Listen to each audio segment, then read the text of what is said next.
이 마지막 때 참 우리가 살아가고 있다는 것이 우리가 지난날에는 이렇게까지 피부로 와닿고 실감나지는 않았었는데 지금 현재 되어져가는 모든 정황들을 우리가 살펴보면서 그러니까 이렇게까지 가는 거구나라는 생각이 들 만큼이나 참 우리에게 지금 맞이하고 있는 시대는 그 미혹의 끝판을 보고 있을 만큼 참 그런 시간들을 저와 여러분이 함께 보내고 있지요.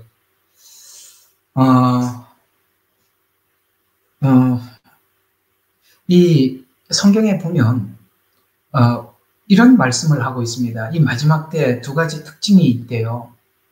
하나는 사람들마다 이렇게 사랑이 식어져 간다. 그리고 사람들이 우리를 그러니까 미워하겠다. 그 다음에 서로 잡아주고라는 이 말은 이게 이런 말들이 있어요. 예를 들어서 우리 교회 안에 있는 사람들이 교회를 그러니까 고소하고 고발하고 그렇게 해서 이게 교회가 교회를 믿지 못하게 하고 성도가 성도에 대해서 불신하게 하고 대부분 이제 우리가 얼마 전에 이 가나안 교인들이 굉장히 많이 생겼지 않습니까? 이 가나안 교인들이 생겨서 이제 교회를 안 가게 되는 분들이 요즘 참 많이 있게 되고, 근데 어쩌다가 교회가 여기 이 교회가 참 갈만한 교회 같다 싶어서 가면 또 교회 또 상처를 받고 다시는 교회 가지 말아야지 이렇게 해서 주저앉아 버리는 분들도 우리가 간혹 보게 되고, 제가 또 그런 상담들도 가끔씩 하게 됩니다만, 저는 여러분들에게 이렇게 권면해 드리고 싶습니다. 여러분 있잖아요. 사랑이 식어집니다. 그러니까 서로 미워할 겁니다. 그 다음에 그렇게 되면 무슨 문제가 생기느냐면 이 마지막 때 하나님께서 만나기 위해서 하나님이 주선하는 사람들이 있습니다. 예를 들어서 우리 마태복음 24장 끝부분에 보면 종말을 마지막에 쭉 설명하다 끝에 가서 마지막 때를 따라 양식을 나누어 주는 종이 있습니다. 그 종을 꼭 만나야 돼요. 여러분 혼자 이걸 극복하고 넘어갈 수 있다라고 자신하지 마십시오. 하나님께서는 히브리서에 말씀하시기를 마지막 때가 되면 될수록 모이기를 패하는 사람들의 습관을 따르지 말라고 합니다. 왜 모이기를 패합니까? 교회 가기를 꺼려하는 것입니다. 교회에 대해서 불신하는 것입니다. 그거 사단이 만들어 놓은 함정입니다. 그렇게 하시면 안 돼요. 여러분 있잖아요. 우리가 일부분 그런 상처를 주는 사람이 있으면 여러분들 스스로가 그 상처를 치유하셔야 돼요. 주님 안에서 치유를 하셔야 돼요. 아시겠습니까? 절대 제가 권면을 합니다. 정말 권면을 하는데 스스로 해결하는 법을 지금부터 익히셔야 합니다. 교회 상처받아서 못 간다. 사람들하고 이제 관계하지 못하겠다. 왜 내가 만약에 이렇게 예레미야 눈물방에 있더라도 나는 절대 얼굴 안 보여주고 그냥 뒤에서만 은혜 받고 딱 어느 순간 나하고 틀리면 빠지겠다. 여러분 그렇게 마음먹으면 그냥 끝에 가서 혼자 가셔야 됩니다. 왜 그러냐면은 너무나도 지금 시대는 이 성경을 너무너무 쪼개놔서 어느 정도 우리가 서로 맞춰가더라도 어느 시점에 가면 또 여러분과 제 사이에 다른 의견을 가질 수 있어요. 왜? 너무나도 많이 쪼개놨기 때문에 그렇습니다. 수만 가지로 성경을 쪼개놨고 수만 가지 신학이 나와서 얘기를 들어보면은 쭉 가다 보면 어디서 딱 걸리게 돼 있어요. 그러면 또 갈라지고 또 하다 보면 그러면은 아무도 대화할 사람이 없다. 만날 사람이 아니요. 하나님께서는 하나님의 종을 만나게 하고 여러분들과 함께 가라고 이게 하나님의 원래 원칙이에요. 근데 왜 이렇게 자꾸 빠져나가느냐면 여러분 상처를 받아서 사람들하고 이제 관계하지 말아야지 하지 마시고 여러분들이 그걸 스스로 치료하는 법을 배우셔야 돼요. 절대적으로 배우셔야 됩니다. 아시겠어요? 치료하는 법을 배우시란 말이에요. 왜 우리가 하나님 주신 은혜가 그렇게 약합니까? 이렇게 상처가 나면 그거 하나 치유. 우리 주님은 우리의 영과 혼과 육을 치료할 말씀을 가지고 그런 파워 있는 말씀을 오늘 여기 철장을 다스리는 권세를 주실 만큼 하나님의 말씀 강력한데 우리에게는 어찌 약간의 상처도 치유를 못하는 것입니까? 그건 그만큼 여러분들에게 말씀이 아무 무능력한, 아무 의미 없는 그런 말씀이 되어 있기 때문에 그렇습니다. 스스로 치유하셔야 돼요. 그리고 적응하셔야 됩니다. 돌파하시라는 말이에요. 치고 나가라는 말이에요. 그냥 이기셔야 돼요. 여기 보면 이기는 자라는 이 전투적 용어입니다. 전투 용어예요. 하셔야 돼요. 꼭 권면을 합니다. 아셨죠? 할 수 있지요? 마이크 다 꺼놓고 아멘 하세요. 다 듣고 있어요? 자, 오늘은 이 두아디라 교회에 대해서 여러 가지 마지막 때 형태의 미혹이 있을 것을 설명을 하다가 이런 말씀을 하고 있어요. 우리 20절 한번 보시죠. 자, 내가 두어 가지 책망할 것이 있나니 이는 자칭 선지자 이세벨이라는 여자를 용납함이라. 그녀가 내 종들을 가르친답니다. 여러분, 이게 이제 신학입니다. 종, 하나님의 종을 가르쳤어요. 그런데 그 가르친 신학은 이세벨의 머리에서 나온 신학입니다. 이게 참 할 얘기가 너무 많아요. 근데 이게 제가 여러분 이 방에서 신학에 대해서 이렇게 많이 가르쳐 드리지 않으려고 합니다. 좀 안 가르쳤으면 좋겠어요. 그러니까 진짜만 많이 배우시면 가짜는 여러분 스스로 분별을 하니까 굳이 해줄 필요가 없어요. 여러분들이 진짜만 계속 보면 가짜는 보자마자 알아내는 거니까. 신학이 이렇습니다, 저렇습니다, 신복음주의가 이렇습니다, 자유주의 신학이 이렇습니다, 이런 얘기는 굳이 할 필요가 없어요. 그런데 배우다 보면 저절로 알게 될 테니까. 그러나 우리가 이제 이 로잔 대회가 9월 20 며칠 날이 21일인가? 그때부터 이제 한국에서 열리기 시작하는데, 이 정체에 대해서 이제는 좀 목사님들 중에 많은 분들은 이제 세계 신학의 흐름, 그 다음에 대중을 모아서 뭘 하려고 하는지, 이제 처음에는 뭣도 모르고 좋은 이름을 가지고 좋은 목적을 내걸고 그래서 합류를 했습니다만, 나중에 하다 보니까 이거 거짓이고 가짜고 속임수구나 하고 이제 많은 목사님들이 이제 알게 되어서 이제 WCC 정체나 NCCK 정체나 신복음주의 정체나 지금 현재 하고 있는 이제 9월달에 있을 로잔 대회는 이런 정체들이 그 뒷 배경이 뭔지 이제는 알고 많은 목사님들이 반대하기 시작했고 반대 목소리가 점점 커지고 있는 것은 참 다행스러운 일이라 생각을 합니다. 그러나 또 우리 예레미야 눈물방 교회나 우리 주생명 선교 교회도 이제 그래도 제가 이 부분을 제가 보는 관점 안에서 여러분들에게 한번 꼭 정리해야 할 필요가 있다 싶어서 오늘 이 시간은 요한계시록 강의를 잠시 1시간 좀 멈추고 이 내용을 여러분들과 함께 정리를 해 보도록 하겠습니다. 자, 이게 이제 표면적 내용과 다른 목적을 가지고요. 참 아주 나쁜 이런 거 이제 제가 여러분들한테 설명을 하면서 속으로는 막 엄청 화가 나고도 그래요. 어떤 측면에서 화가 나냐면은 이게 앞에다 이렇게 표면적으로는 좋은 목적을 가지고 한다고 그렇게 해요. 근데 실제 보면 아니란 말이에요. 성경의 요한계시록을 보면 이런 말씀이 있죠. 그러나 실상은 이런 말씀을 하잖아요. 거기가 지금 어떠한 것이다. 그러나 실상은 이런 말씀을 하고 있지 않습니까? 그렇죠? 그래서 오늘 여기 금방 보시면 이런 이야기입니다. 내 종들을 가르쳐서 유혹해서 어떤 사람들은 종들이 거기 가르침을 받아서 유혹을 받아서 행음하고 거기에 이제 참여한다는 거죠. 그 다음에 우상에게 바친 재물을 먹게 하기 때문이라고 합니다. 이게 어떻게 이 하나님의 종들을 속여서 거짓 신학을 가르쳤나. 그래서 24절을 한번 보세요. 24절 한번 금방 읽었던 24절을 보면, 그러나 내가 너희와 두아디라 나머지 사람들, 즉 이 교리를 받지 아니한, 이 교리가 뭐죠? 이 자칭 이세벨이라는 여자가 만들어낸 교리를 많은 종들이 배웠어요. 그러나 내 종들을 가르쳤다라는 것은 처음에는 그들이 하나님의 종들이었는데 하나님의 종들이 잘못된 신학을 받아들였는데 그걸 지금 가서 두아디라 교회에 퍼뜨려서 두아디라 교회가 하나님으로부터 떠나게 만들었어요. 근데 거기 있는 사람들이 그 거짓된 교리들을 다 받아들인 것이 아니라 오늘 24절에 보면은 이 교리를 받지 아니하고 그들이 말하는 사단의 깊은 것을 알지 못하는, 이게 뭐죠? 지금 이 이세벨이 만든 교리를 가르쳤는데 받아들이지 않은 사람들이 있어요. 왜 그들은 안 받아들였을까요?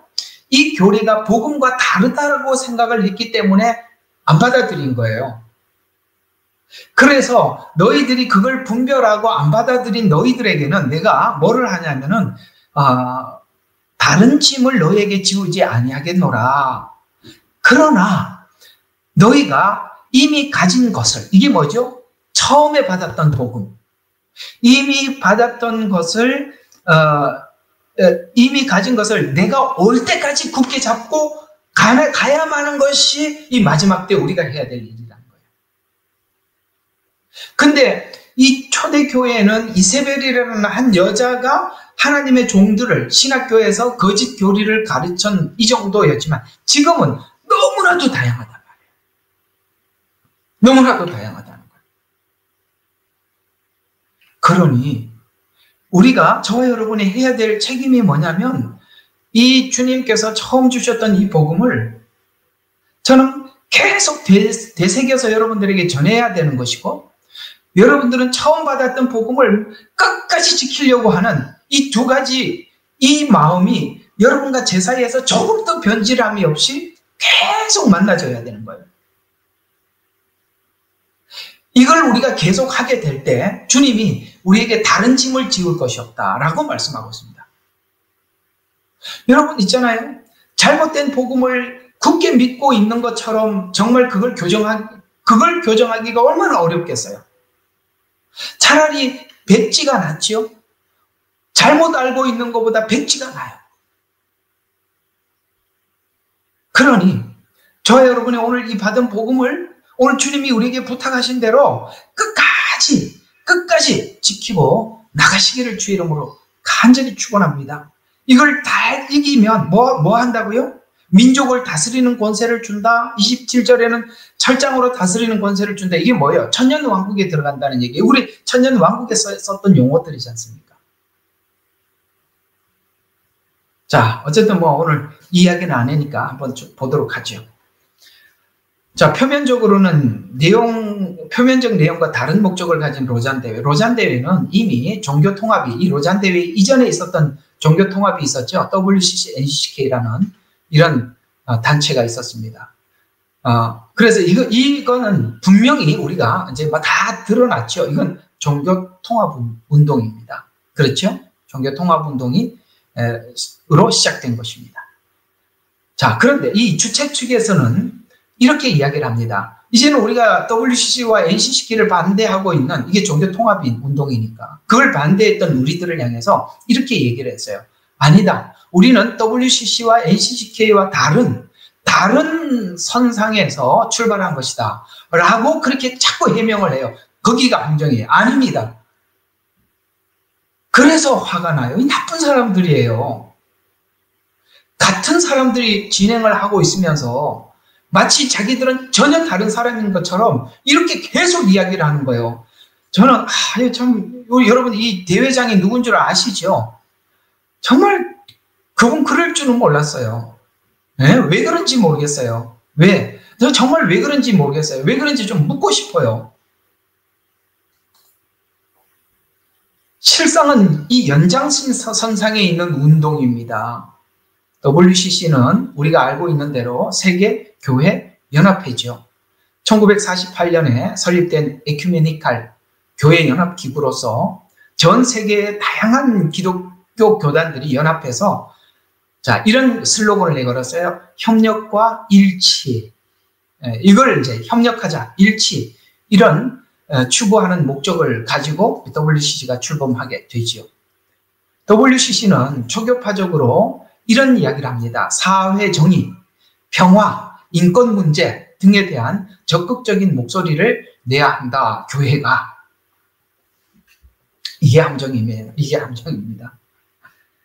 제가 이제 지금까지 이렇게 복음을 고수하고 복음을 전한 사람으로서 제가 극히 말하기를 꺼려하는 말들이 있습니다.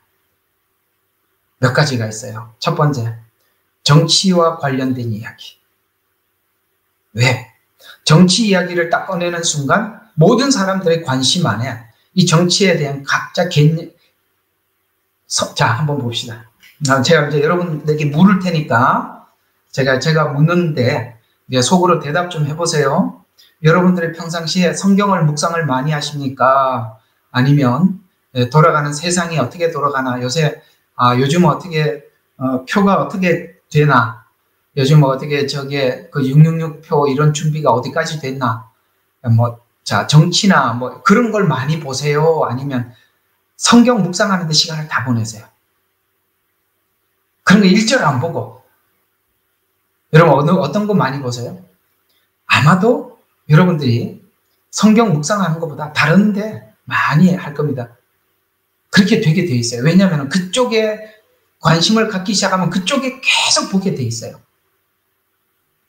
그러면 제가 그 이야기를 꺼내는 순간 지금부터 성경은 귀에 안 들어옵니다.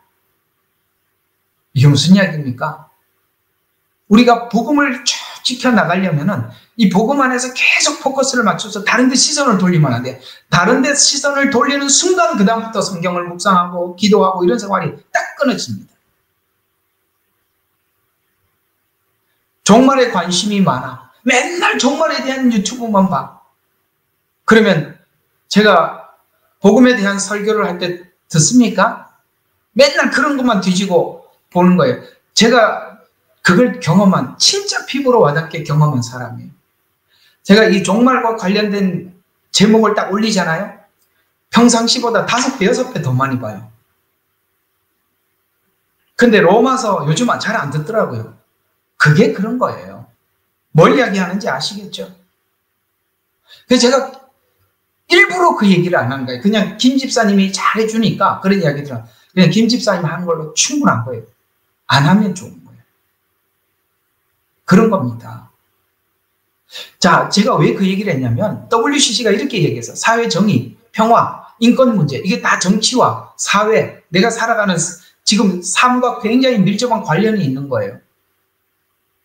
그러니까 사람들이 우리가 복음으로 세상을 변화시키자. 우리 힘으로 바꾸자. 우리가 예수 믿는 사람들이 돈을 벌어서 힘을 가져야 된다. 공부를 해서 높은 자리에 올라가서 다스려야 한다. 이게 콘스탄틴주의라는 거예요. 콘스탄틴이 힘을 가지고 기독교를 시켰더니 그 핍박이 끝났지 않냐. 그렇게 됐잖아요. 그렇게 사람들에게 외치기 시작하면 우리가 십자가를 지고 자기를 부인하고 이런 씨름을 하는 게 아니라 거기서 졸지에 벗어나는 거예요. 확 벗어나서 이게 십자가를 질 게 아니라 힘을 가져야 되는구나. 이렇게 돼버리면 여러분 어느 게 쉬워요? 십자가 지는 게 쉬워요? 힘이 세지는 게 쉬워요? 힘 세지는 게 쉽죠. 돈 벌어서. 다른 사람들도 굽신굽신하고 시키면 말도 잘 듣고. 기독교 복음은 그렇게 하는 순간 망하는 것입니다. 과거에 서양이 복음을 전하고 선교를 한답시고 그들이 돈과 실력으로 갔습니다. 그러나 그 선교를 한다고 돈과 실력과 힘으로 갔던 나라들은 선교를 전부 다 실패했다는 걸 아셔야 합니다. 선교는 함께 살고 함께 십자가 지고 함께 울고 함께 나눌 때 그 복음이 그곳에 세워지는 것입니다. 정반대잖아요. 사회 정의, 평화, 인권. 그러다 보니까 이제는 교회 모임이 이런 모임이 돼버린 거예요. 아시겠습니까? 여기면 사람들 눈이 확 뜨이는 거예요. 확 몰려드는 거예요. 이게 다 어디서 나온 건지 아십니까? 이게 부흥신학에서 나온 거예요. 부흥신학. 교회를 키우자, 힘을 키우자, 여기서 나온 거란 말이에요. 그래서 오늘 여기 이런 슬로건이 실상은 기독교 복음의 약화가 목적이다. 오늘 왜 약화가 되는지 아시겠죠? 네, 사회 정의, 나가서 싸우자. 이게 더 나에게는 속이 시원한 일이란 말이에요. 뒤집어 엎자. 촛불 집회 나가자. 얼마나 좋아. 거기 여러분 얼마나 많은 교회가 참여했습니까? 겉으로는 교회 연합을 표방하지만 실제로는 종교 통합해서 오직 예수 그리스도의 복음. 여러분 기독교 역사상 5천만이 넘는 사람이 순교를 당했습니다. 그들이 그들과 함께 사회 타협하고 대화하고 그렇게 했더라면 순교했겠습니까? 왜 그들이 순교했겠습니까? 오직 이 복음을 지키기 위해서 그 많은 사람들이 순교하며 피 흘려 지킨 교회예요. 그걸 한꺼번에 몽땅 갖다 바치는 겁니다. 그래서 오직 예수 그리스도의 복음을 희석시키려는 목적을 가지고 있어요. 통합의 핵심은 복음의 유일성을 배척하고 복음이 지향하는 방향이 뭡니까? 오직 예수 그리스도인데 사회, 개혁 이렇게 싹 바꿔버리는 거예요. 그래서 지향하려는 방향을 훼손시키려고 했던 것이 지금까지 만들어진 WCC, NCCK 이런 단체들의 진짜 목적이다 이 말이에요. 왜 그렇게 많은 사람들이 탄핵 집회에 나오고 촛불 집회에 나오고 오늘 어차피 그 얘기니까 이게 관련된 거니까 그런 거예요. 어떻게 이렇게 많은 그리스도인들이 나왔나? 다 이렇게 됐기 때문에 나가는 겁니다. 이들이 무슨 그리스도인입니까?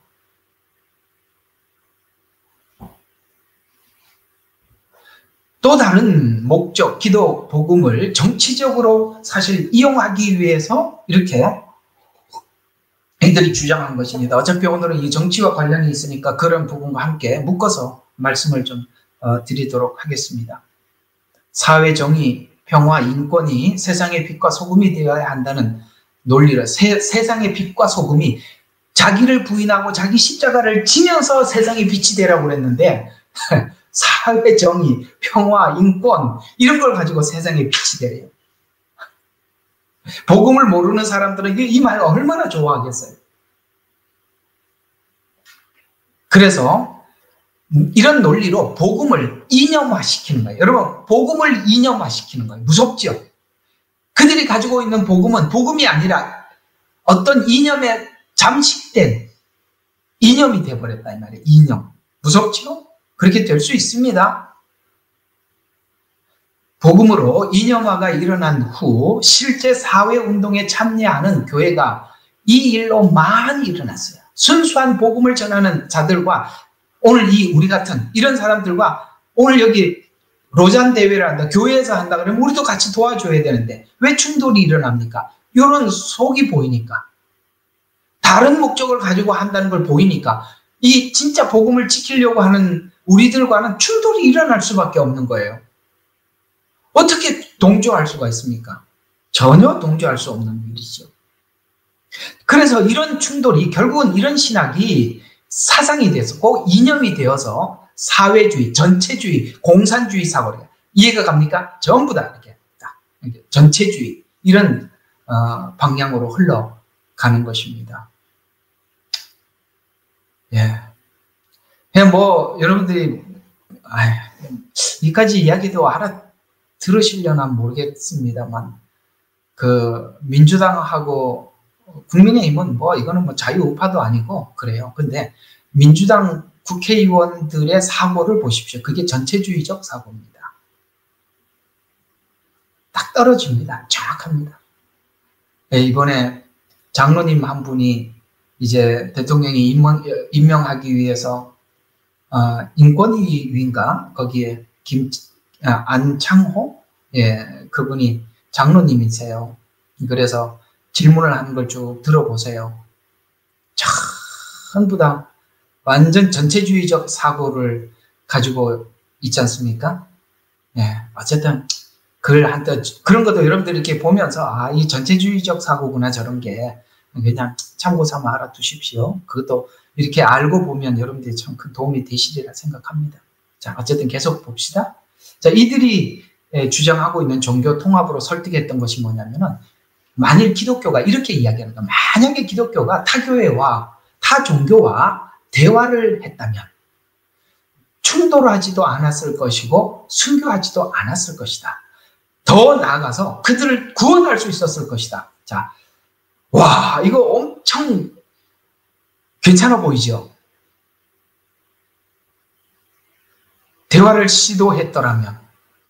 여러분, 대화를 시도했더라면. 자, 이렇게 한번 봅시다. 이건 뭐, 이게 막연한 이야기가 되지 않고, 진짜 우리의 피부에 와닿는 이야기로 제가 풀어서 설명을 하면은, 여러분들이 만약에, 오늘 이제 안 못해 설교했잖아요. 낮 시간에, 그죠? 여러분들 안 못해였는데 예수님을 만나서 교회를 가게 되었어요. 그러면 가정에 있는 부모들이나 가족들이 흔쾌히, 와, 우리 집에 드디어 그리스도인이 탄생했다. 축하한다. 네가 어떻게 이렇게 자기 십자가를 지고 고맙다. 이런 사람 아무도 없었죠. 어떻게 합니까? 이 정신이 나오나? 그때부터 막 핍박받기 시작하죠. 그러면은 그때 적당히 타협했어요. 아, 그래요? 아, 그럼 제가 여기까지는 타협하겠습니다. 그랬더라면 지금까지 살아남아 있을 사람이 아무도 없을 것입니다. 여러분들 거기서 타협하지 않고 믿음을 지켰기에 오늘까지 이 걸음을 걸을 수 있었던 것입니다. 그럴 수밖에 없죠. 이거는 영적 충돌이라 겉으로 보기에는 그런 그냥 의견 충돌 같아 보이지만 이건 영적 충돌이라 어쩔 수 없는 것입니다. 타종교의 기원은 사단의 영입니다. 기독교의 기원은 성령이시죠. 어떻게 주님께서 말씀하신 것처럼 어떻게 바알과 하나님이 좋아할 수 있습니까? 있을 수 없는 일입니다. 타협을 하면 충돌이 없다고요? 아니요. 타협을 하는 순간 기독교는 정체성이 무너지고 마는 것입니다. 그래서 기독교가 타 종교와 타협함으로 대화나 타협함으로써 결국은 그들이 이게 밀고 당기고 양보를 해야 되는데 근데 우리가 절대 양보할 수 없는 것을 요구하죠. 그게 뭐죠? 예수 그리스도의 오직 유일한 구원. 그걸 내놓으라는 거예요. 지금 사단이 원하는 건 오직 한 가지예요. 이것만 내놔라. 다 줄게. 부흥도 주고 교회의 자유도 주고 더 이상 핍박하지 않고 다 주게 다 줄 테니까 오직 이것만 내놔라. 이거예요. 공산주의가 국민들에게 원했던 게 딱 한 가지라는 겁니다. 다른 거 없어요. 딱 한 가지예요. 다 줄게. 야, 돈 필요해. 우리가 국가에서 보장해 줄게. 공부 다 시켜줄게. 딱 한 가지만 반납해줘. 달라. 그게 뭐죠? 자유만 반납해라. 우리가 통제하는 대로만 따라라. 나머지는 다 준다.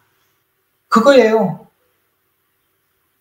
세상은 우리에게 자유를 가지고 가고 나머지를 다 준다고 해서 통제하고 종교통합은 예수 그리스도만이 우리의 구원이라는 그것만 내놔라. 그러면 더 이상 교회에 대해서 어떤 것도 내가 간섭하지 않고 자유를 주겠다. 아닙니다. 줄 수 없는 걸 요구한다는 거예요. 우리는 그게 뺏기면 다 뺏기는 거고 그게 있으면 전부 있는 거예요. 그것밖에 없다고요. 우리는 오직 예수. 이거 외에는 아무것도 없는 거예요. 바로 그걸 달라고 하는 거지 않습니까? 그래서 대화하면 양보해야 되는데 양보하면 이 부분을 내줘야 되는 거예요. 그럴 수 없죠. 아니 이게 보이는데 어떻게 그들과 협력하겠어요? 자, NCCK는 한국기독교협의회라고 부르는 것입니다. NCCK는 WCC의 한국 지부로 한국 내의 개신교 교단 간의 협력과 연합과 협력을 목적으로 1924년에 설립되었고 NCCK는 한국 교회가 하나의 목소리로 이 사회적 문제에 대응할 수 있도록 돕자라고 했습니다. WCC 목적대로 인권, 평화, 통일, 환경 문제 등에 적극 참여하고 있어요. 이들이 말하고 있는 통일은 우리가 이해하고 있는 자유민주적 통일이 아니에요. 환경, 여러분 환경이라는 이름으로 얼마나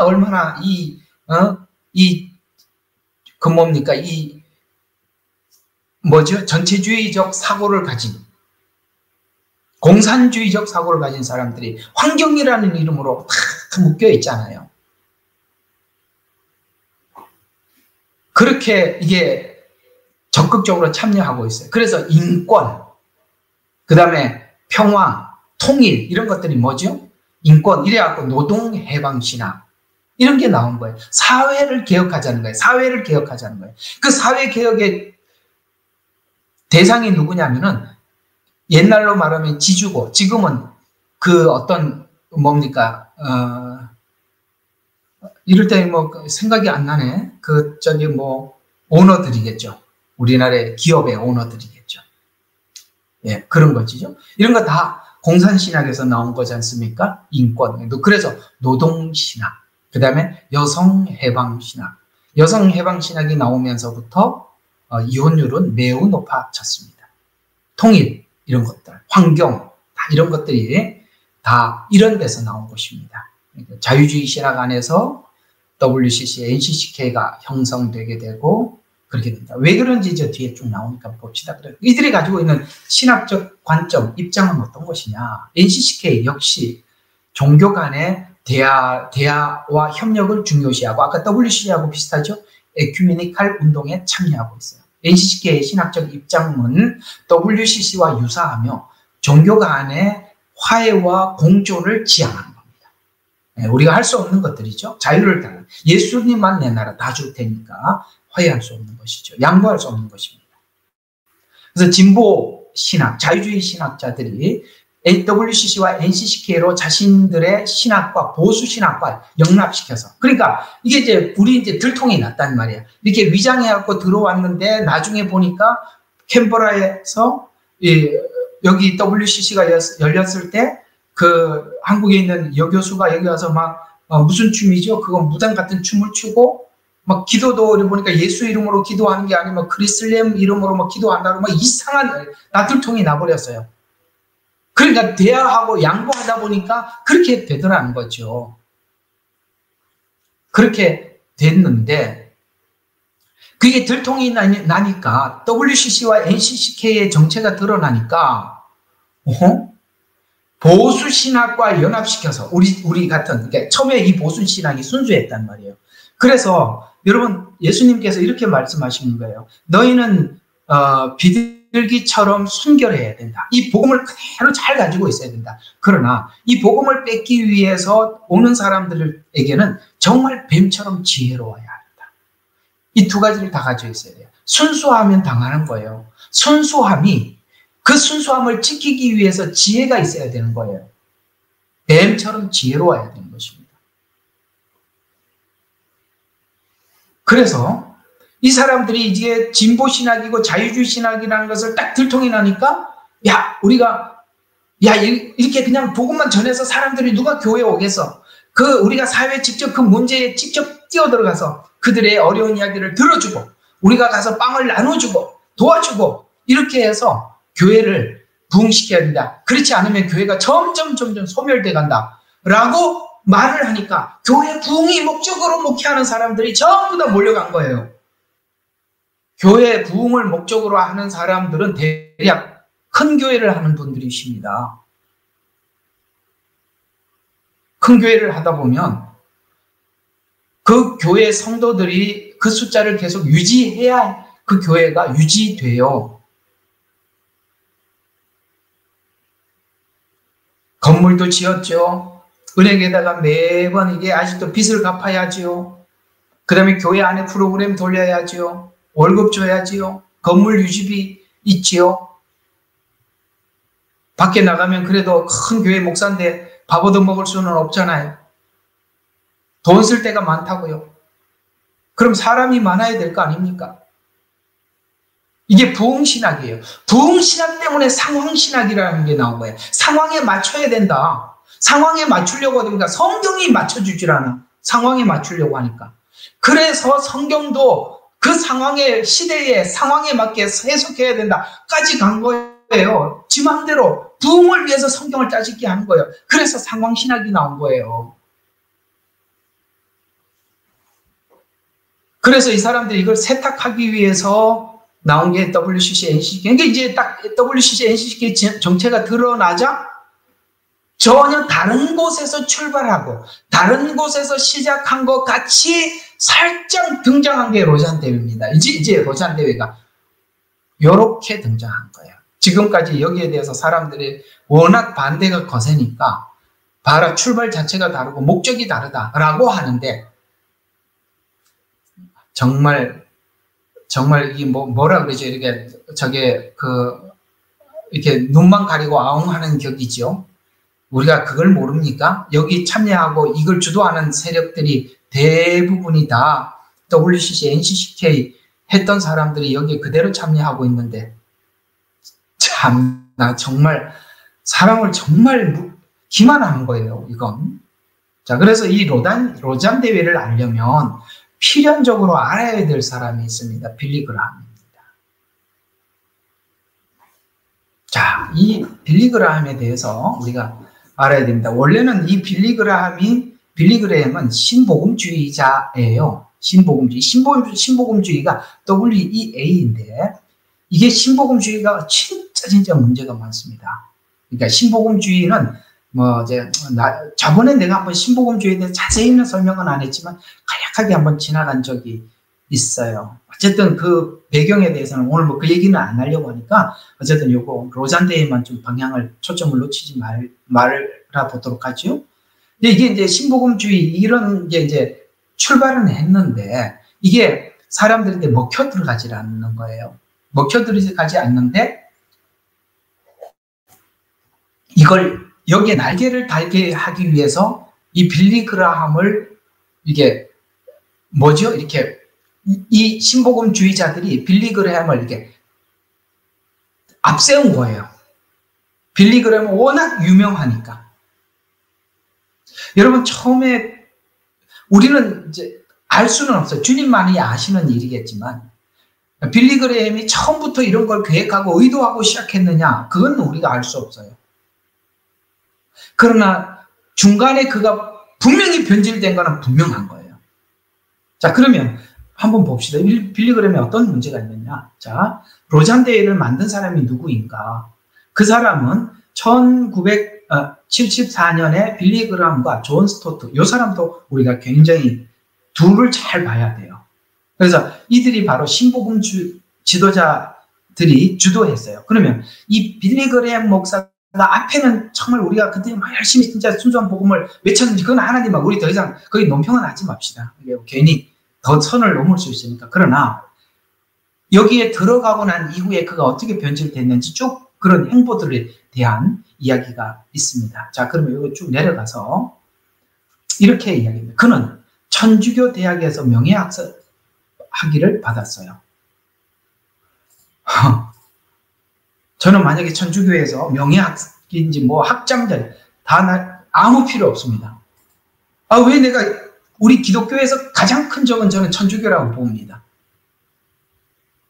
유사하다고요? 큰 집 무슨 그럼 성질 급해지니까 그 얘기는 하지 말자고. 말이 안 나와요. 화가 나서. 천주교는 정말 악한 종교입니다. 자, 그런데 그가 천주교 대학에서 명예학 박사학위를 받았어요. 이 대학의 기초가 되는 복음은 내가 오늘 가르치는 복음이다라고 지금 거기서 천주교 대학에서 그런 말을 했어요. 이 대학에서 기초가 되는 복음은 내가 가르치는 복음이다. 아니, 그럼 지금 자기가 천주교 복음을 전한 거야? 이렇게 되는 거잖아요. 또 봐요. 교황을 매우 존중하고 가장 귀한 우리는 적그리스도가 아닌가 의심하고 있는데 가장 최고의 전도인이랍니다. 그래서 이런 설교나 하지 말아야 돼요. 화가 나서. 자, 기독 복음의 가장 반대편에 서 있는 거짓 복음이 천주교에서 전한 거짓 복음이에요. 근데 거기 가서 이런 소리를 하고 있어요. 자, 그 다음에 이 빌리 그레햄은 로버트 슐러, 이 사람이 바로 신복음주의자의 출발입니다. 이 사람이 그 앞에 이 신복음주의를 태동한 사람이죠. 로버트 슐러. 이거 예수 믿는 우리들은 가끔 한 번씩 들어봐야 할 만큼 유명한 사람이죠. 그와 인터뷰에서 다음과 같이 말하기도 했답니다. 이슬람계, 불교계, 기독교에 속해 있든지 내가 이슬람을 믿든지 불교를 믿든지 기독교를 믿든지 간에 모두 그리스도의 몸의 지체랍니다. 여러분, 무슬림이 그리스도의 몸의 지체입니까? 에베소서 표현대로 하면 예수님이 그들의 머리인가요? 왜냐하면 하나님께서 그들을 부르셨대요. 성질을 하니까 지나갑시다. 그 다음에 바티칸 2차 공회의에서 나는 이슬람도 오해를 받고 있다고 생각한답니다. 이슬람이 오해를 받고 있다고 생각합니다. 왜냐하면 모하메드는 예수님을 크게 존중했기 때문이다. 그는 자기 자신 외에 예수님이 가장 큰 선지자였다고 했습니다. 모하메드가 그렇게 말을 했다는 거예요. 그리고 나는 우리가 이슬람과 우리가 다르다는 것보다 훨씬 가깝다고 생각한다. 이렇게 해서 무슬림을 어떻게 하려고 하는지 몰라도 그랬답니다. 대화와 협력을 하면 이렇게 변질된답니다. 예? 이렇게 변질돼요. 가톨릭과 연대, 기독교 외 타종교와 대화 시도는 빌리그램이 했던 말을 종합해보면 이해가 되죠. 로잔 대회 창시자의 목적은 오늘 이 빌리그램이 그 앞장선 사람으로서 그가 했던 말과 로잔 대회가 성격이 다르다고요? 아니라는 거죠. 이런 사고를 가진 사람이 로잔 대회의 주도자라면 그들이 지금 아무리 포장을 해도 아니잖아요. 자, 그래서 우리는 빌리그램이 주장했던 근본주의 복음주의자들을 받아들일 수 없는 요구들, 이런 요구들을 했어요. 에큐메니칼 운동과 협력해라. 근본주의 복음주의자들은 절대 받아들일 수 없는 WCC와 천주교와 협력하자 했어요. 우리는 절대 협력할 수가 없죠. 정말 이 마지막 때 오늘 여기 사대교회에 봤죠? 하나님의 종들이 오염이 됐어요. 이세벨의 가르침에 의해서. 근데 거기에 참여하지 않는 우리들에게는 하나님이 다른 짐을 지울 게 없대요. 그대로 믿고 가시면 되는 거예요. 자, 그 다음에 로마 가톨릭 교회와의 관계에서 가톨릭은 근본 그리스도인들, 진짜 복음, 사도들이 전한 복음을 그대로 믿는 사람들 보고 근본 그리스도인. 저는 자신 있게 근본 그리스도인이라고 고백하고 싶어요. 그래서 근본 그리스도인들을 테러리스트랍니다. 우리 보고. 테러리스트는요. 여러분 테러리스트는 어떻게 대하는지 알지요? 우리는 그 사람들에게 아주 타겟이에요. 공격의 대상입니다. 우리는 다른 사람들이 매우 비슷한 흡사한 그리스도인들이 우리를 테러리스트라고 지정할 만큼 그런 사람들이에요. 그렇기 때문에 우리가 하나가 되고 합력해야 돼. 약간의 차이점들은 그냥 수용하고 받아들이자고요. 네. 자, 이 말은 종교 혼합주의 시대의 방해자며, 그러니까 혼합주의, 그 다음에 통일 방해자들. 우리는 그러니까 연합과 통일의 반대자. 이거는 완전히 방해자라는 거예요. 그래서 테러리스트라는 거예요. 우리는 적그리스도가 교회를 통해서, 그러나 우리는 적그리스도가 교회를 통해서 세계를 통합할 것을 오늘 요한계시록이 거짓 선지자들의 활동에 의해서 적그리스도 정치 세력으로 이렇게 연합하게 되는데 그 가장 앞에 거짓 선지자, 곧 이런 자들이 있다는 거. 우리가 성경을 통해서 하나님 다 가르쳐 주셨어요. 요한계시록에서. 그래서 우리는 이 여기에 대해서 익히 예언을 통해서 익히 잘 알고 있어요. 로마 가톨릭은 절대 기독교의 가치와 하나 될 수 없는 자들이다. 그들은 완전히 우리와 하나가 될 수 없는 사람들입니다. 또 가톨릭과 연대는 자연스럽게 다른 종교와 대화와 타협하고 받아들이게 되어 있어요.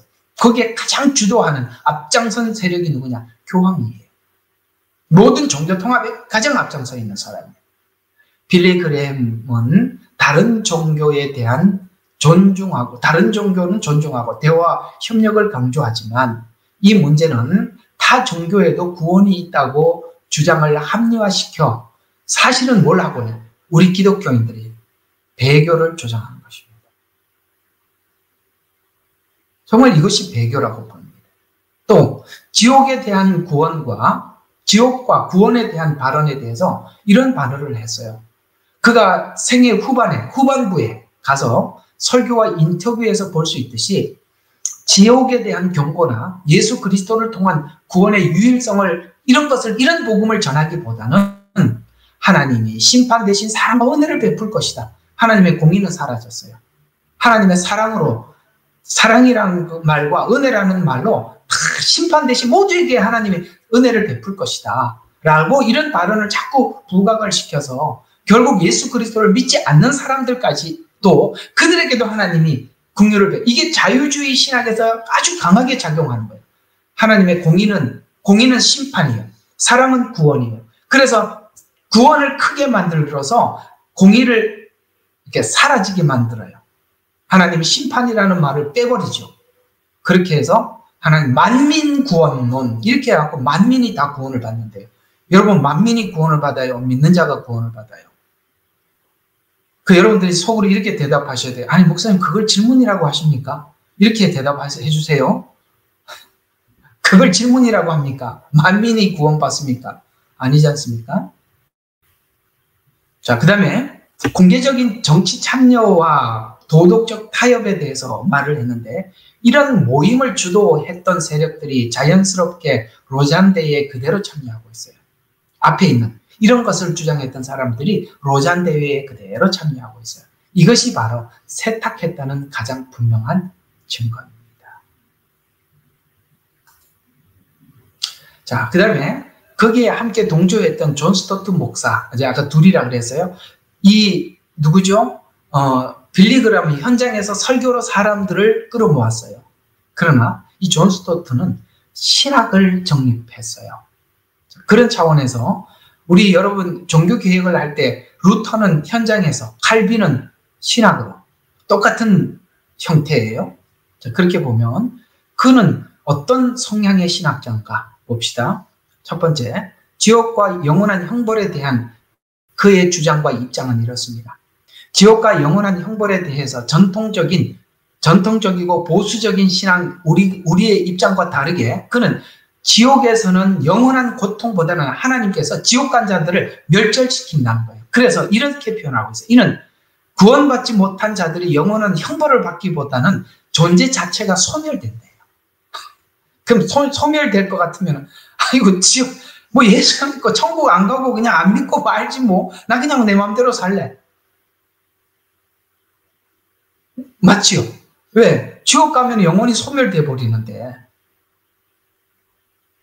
그게 이렇게 되는 거예요. 나 천국 안 가고 그냥 예수 안 믿고 내 마음대로 살다 갈래. 이 말하고 똑같은 거예요. 영혼 멸절설. 이건 성경에서 말하는 영원한 형벌과 전혀 다른 견해예요.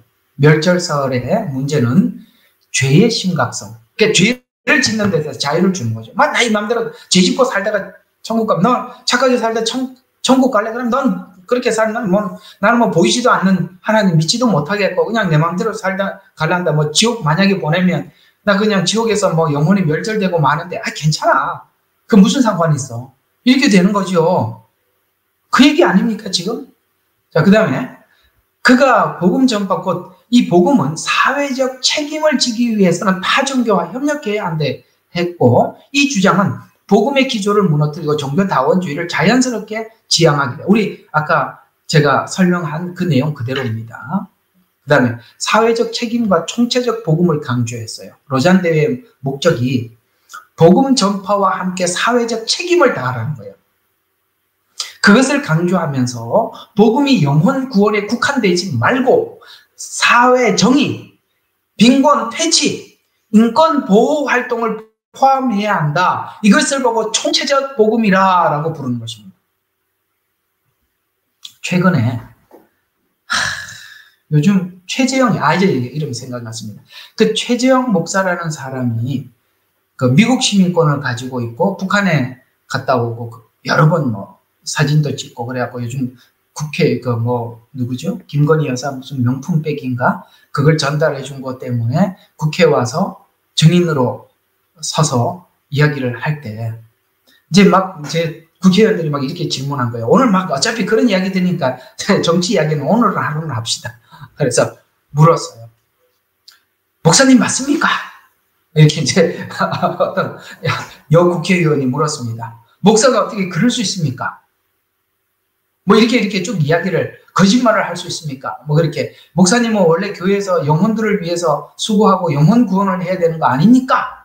그게 원래 목사의 사명 아닙니까? 라고 했더니 그분이 뭐라고 이야기했냐면은 그것도 일부 있고요. 이렇게 대답하더라고요. 딱 요 사람입니다. 거기서 교육을 받으면 딱 이렇게 되는 겁니다. 여러분 그것도 있는 겁니까? 그게 전부입니까? 그게 전부잖아요.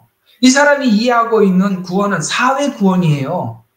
우리 한국이 썩었다는 거예요. 한국이 부패됐다는 거예요. 그래서 우리가 북한처럼 만들어야 된다는 거예요.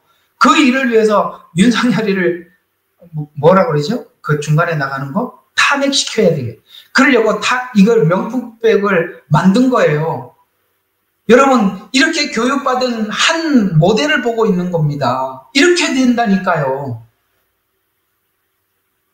중국에서 추방돼서 나와서 어디 이제 서울의 어느 빌딩에 볼 일이 있어서 가서 이제 시간이 조금 이제 늦은 시간이었어요. 그 1층에 보니까 목사들이라고 잔뜩 모여서 무슨 회의를 합디다. 총회 같은 걸 합디다. 총회인지 노회인지 잘 모르겠어요. 그래서 목사님들 여기 무슨 총회를 하는구나 하고 그냥 봤어요. 밖에서. 그 다음에 잠시 쉬는 시간이 되는데 전부 다 나와서 담배 한 대씩 피우더라고요.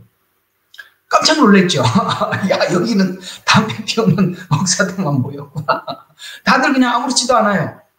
그래서 이상하다 싶어 나중에 봤더니 이쪽 사람들이었어요. 우리가 복음이 사상이 될 수 있다는 걸 아셔야 돼요. 복음이 이념이 될 수 있어요. 복음을 이념화시켜서 사상이 되어서 사회를 개혁하고 사회를 어떻게 이 사람들은 성경은 그저 같은 공감하는 성경이 말하는 그래서 하나님을 모르는 사람들에게 출애굽기가 뭐냐라고 물으면 그들이 억압에서 바로는 하나의 억압하고 있는 어떤 권세를 가진 힘을 가진 억압하는 어떤 힘이에요. 그 억압하는 힘 아래서 자유를 뺏긴 자들이 자유를 찾아서 나온 게 출애굽이다. 되게 맞아 보이죠? 여러분들 예수 믿는 이유가 자유를 네, 무서워서 말이 안 나와요. 그러려고 예수 믿었습니까? 전혀 다른 해석 자체가 다르다 이 말이에요. 전혀 다른 세계관을 가지고 성경에 접근해 들어가는 거예요. 그래서 사회정의, 빈곤퇴치, 인권보호 이런 말들은 인권이 보호가 되고 사회정의를 세우려면 이런 민주국가는 차별이 생겨서 안 된다. 차별. 누구는 부자고 누구는 가난하고 차별이 있다. 저쪽 세계를 봐라. 얼마나 괜찮냐. 차별이 어디냐. 다 국민이고 다 차별이 진짜 심한 곳이 그곳인데요. 자, 그 다음 그렇게 하려고 하니까 성경은 해석은 유연해야 한다. 유연해야 된대요. 그래서 부흥을 위해서 교회가 이런 일을 위해서 모여야 돼. 그러니까 부흥을 위해서 그 상황에 맞춰야 되는 거야. 이해가 가요? 농촌이면 농촌에다 맞추고 도시면 도시에다 맞추고 그 지역에다 다 맞춰. 상황키나. 그래야 성공을 한다는 거야. 그래서 여러분 그 미국의 생긴 얼굴만 기억이 나는데 긍정의 힘 막 외쳐대는 그 이상한 사람 하나 있죠? 체육관에 막 사람도 막 터져나갈 만큼 많이 모이잖아요. 그죠? 누구예요? 이름 좀 마이크 좀 해봐. 조엘 오스틴이요. 조엘 오스틴. 항상 사모님 옆에서 있어. 그런데 이름, 맞아요. 조엘 오스틴. 이게 다 여기서 나온 거예요. 긍정의 힘. 여러분, 신앙이 긍정의 힘인가요? 우리가 긍정적인 사고를 하면 긍정적인 사고대로 됩니까?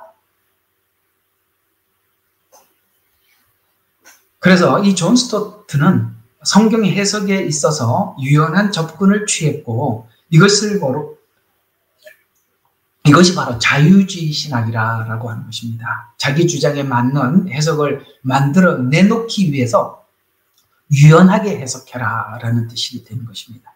그래서 전통적인 해석을 반대하고 복음을 왜곡했습니다. 그래서 그렇게 되면 금방 성도들이 진리에 눈이 감겨요. 진리를 10년, 20년 교회 다니면서 가르쳐줘도 설교 5분 하라 그래도 못하는 장로들이에요. 왜? 진리에 관심이 없어요. 그런데 사회에 나가서 야, 당신 가지고 있는 돈 가지고 이것 좀 해봐 그러면 눈이 확 띄어가고 바로 가세요.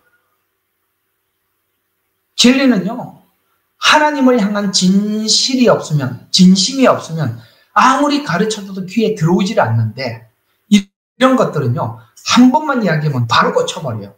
사람들 전부 다 시선을 진리에서 떠나서 사회로 향하게 만들어요. 다른 곳에 시선을 돌리게 만드는 거예요.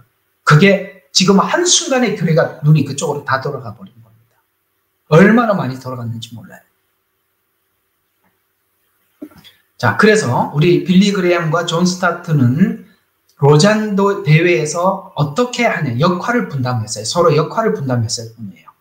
빌리 그레이엄은 현장 설교로, 존 스타트는 신학적 기조를 마련해서 로잔 언약을 주도하는 역할을 했습니다. 따라서 이 한국에서 열린 로잔 대회는 위에 두 사람을 이해하지 못하면 로잔 대회를 이해하지 못하게 됩니다. 두 사람의 신학적 목적을 기준에 두고 로잔 대회를 이해하도록 접근해보면 빌리 그레이엄 목사의 이미지는 세계적으로 좋은 이미지를 가지고 있어서 대중에게 많이 알려져서, 아까 말씀드린 그를 앞세워서 이런 운동들을 확 하게 만. 그래서 여러분, 우리 1970 몇 년도에 2년인가 4년인가 6년인가 그쯤 여의도 광장 몇 년이에요?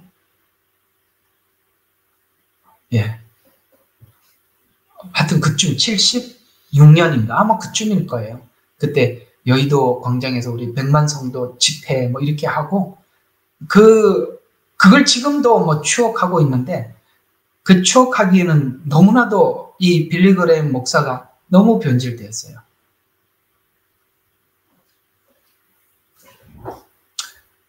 자, 저는 이제 제 개인적인 간증입니다만, 주님께서 이 교회를 세우시고 난 이후에 숫자를 세지 말라 하셨습니다.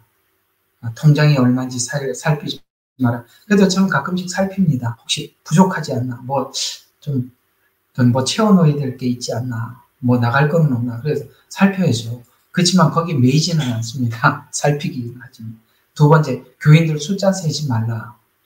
이게 사람들이, 목사님들마다 다 부흥에 대한 진짜 갈망이 있어요. 그 부흥에 대한 갈망이 있다 보니까 상황신학에 들어가 보면 이 상황에서는 이렇게 하고 저 상황에서는 저렇게 하고, 누구는 그 상황을 잘 이용해서 크게 부흥을 했다 그러면 거기 확 몰려갖고 세미나 듣고 자기들 또 그렇게 하려고, 이런 게 굉장히 많아요. 그래서 사실 이 부흥을 내려놓고 하나님께서 맡겨준 양떼만 열심히 내가 양육해서 그 양떼들만큼은 하나님 앞에 세워야 되겠다, 이런 마음으로 목회를 하면 이런 데 휘둘리지를 않는데, 자기도 부흥을 해야 되겠으니까 부흥을 하려고 그러면 반드시 여기에 귀를 기울이게 돼 있어요.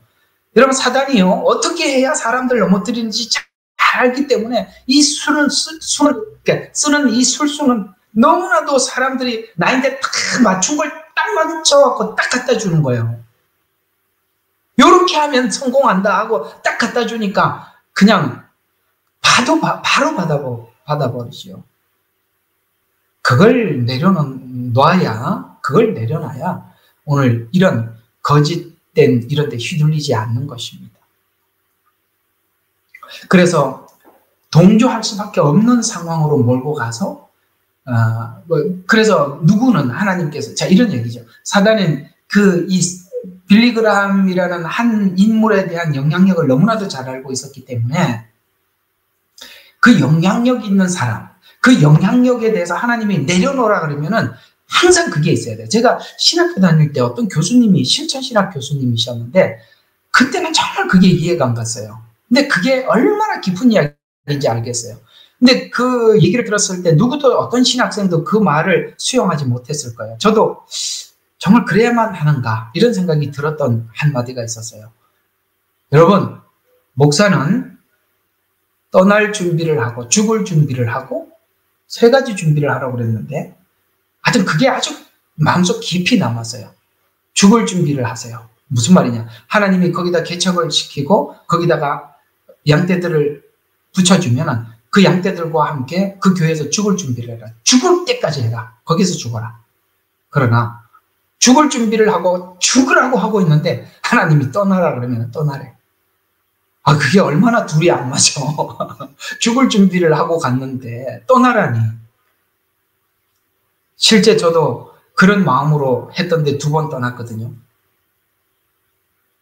죽으러 갔는데 하나님이 가라 그래서 갈 수밖에 없어서 나왔습니다. 2번이나. 그게 그 말이구나.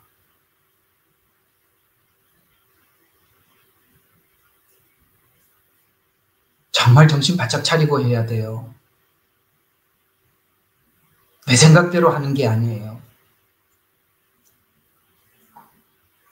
그래서 정말 어떻게 순수하게 그렇게 했더라도 본인이 처음에는 의도하지 않고 그 일을 하더라도 자기 인기와 명성 때문에 내려놓을 수가 없어서 그들의 요구를 들어줄 수밖에 없어서 그렇게 갔던, 어쨌든 이런 사상이 들어오면, 이런 복음이 들어오면 그렇게 변질되더라 라는 것에 대해서 오늘 우리는 빌리그레햄의 한 생애를 보면서 우리는 많은 생각을 하게 하는 것입니다. 또 하나는 이 앞에 있었던 WCC나 NCCK는 교회연합운동이라 그래가지고 교회를 파괴시키러 들어왔는데 로잔 대회는 선교운동이라 이렇게 해서 선교사들이 타겟이 된 것 같아요.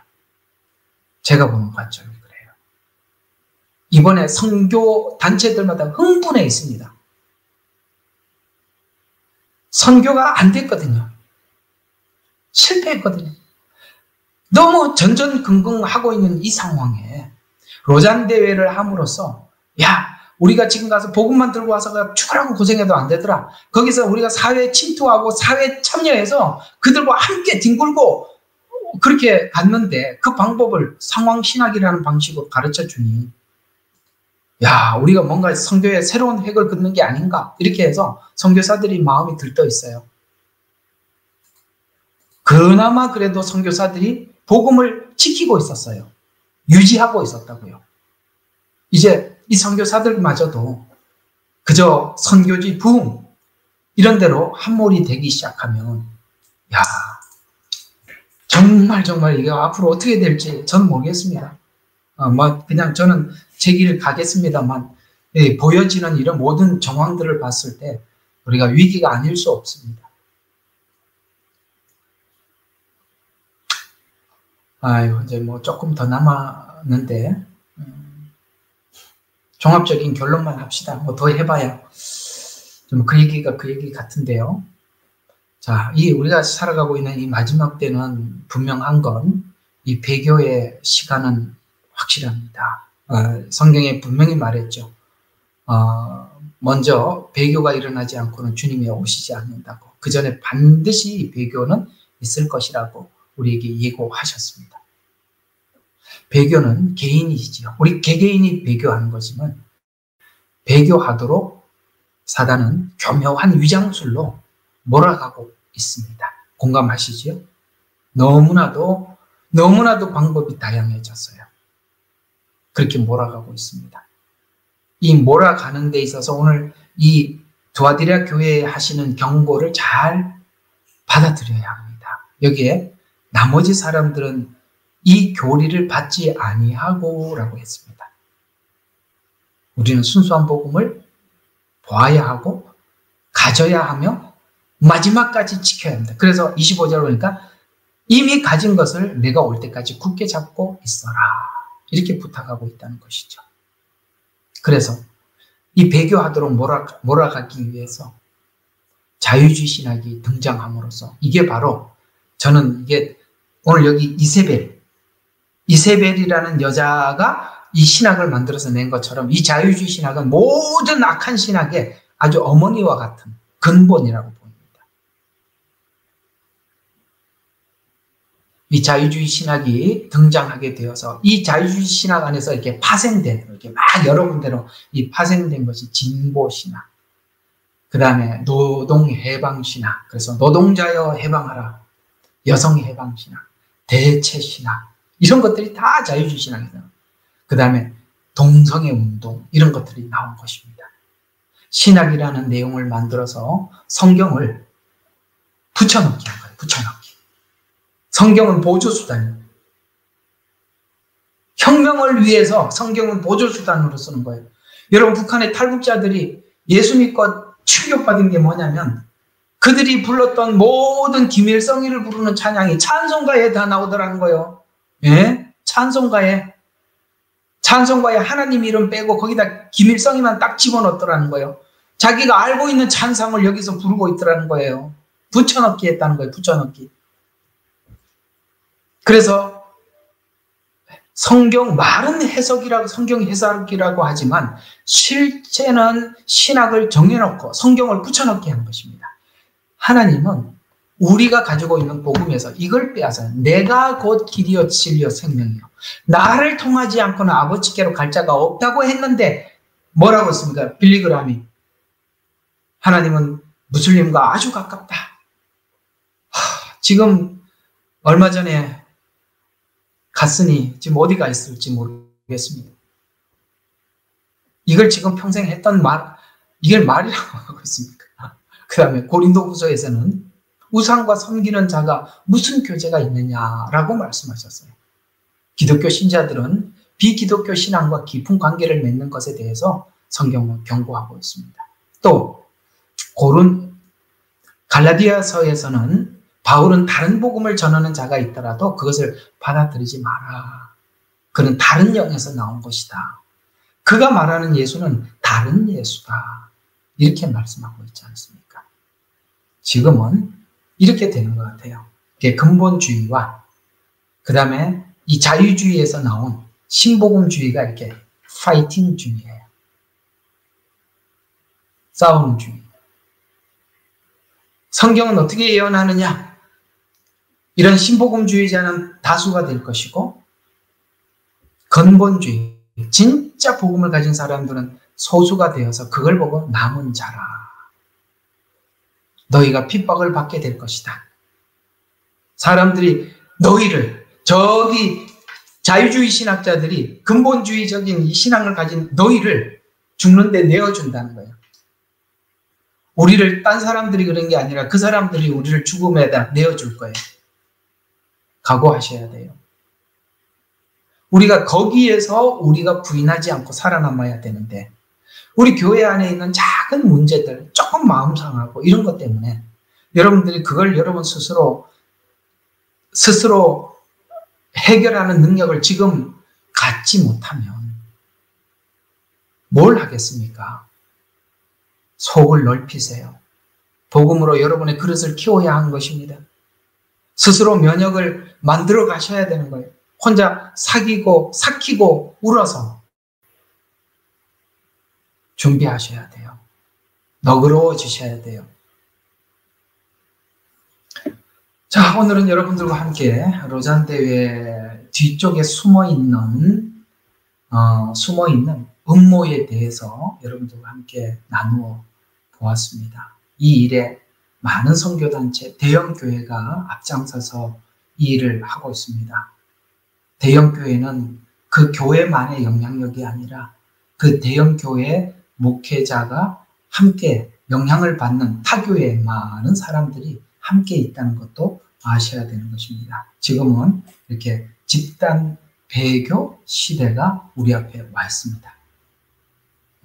주생명 선교교회와 우리 예레미야 눈물교회는 오늘 로잔 대회에 대한 입장을 오늘 이렇게 밝혀드리는 바입니다. 기도하고 오늘은 너무 시간이 지났어요. 마치도록 하겠습니다. 하나님, 밖으로 드러난 그들이 주장하고 있는 말보다 그 뒤에 있는 음모와 술수를 발견하게 도와주십시오. 성경은 말합니다. 마지막 때 이 사단은 가장의 일꾼이라 라고 했습니다. 가장은 그 앞은 화려하고 사람들을 위하는 것 같고 정말 정의를 위하는 것 같아 보이지만 사단은 우리에게 요구하는 것 한 가지입니다. 예수 외에도 구원이 있다라고 인정만 하면 모든 걸 주겠다라고 하지만 우리는 그것은 우리의 생명과도 바꿀 수 없는 우리의 가치입니다.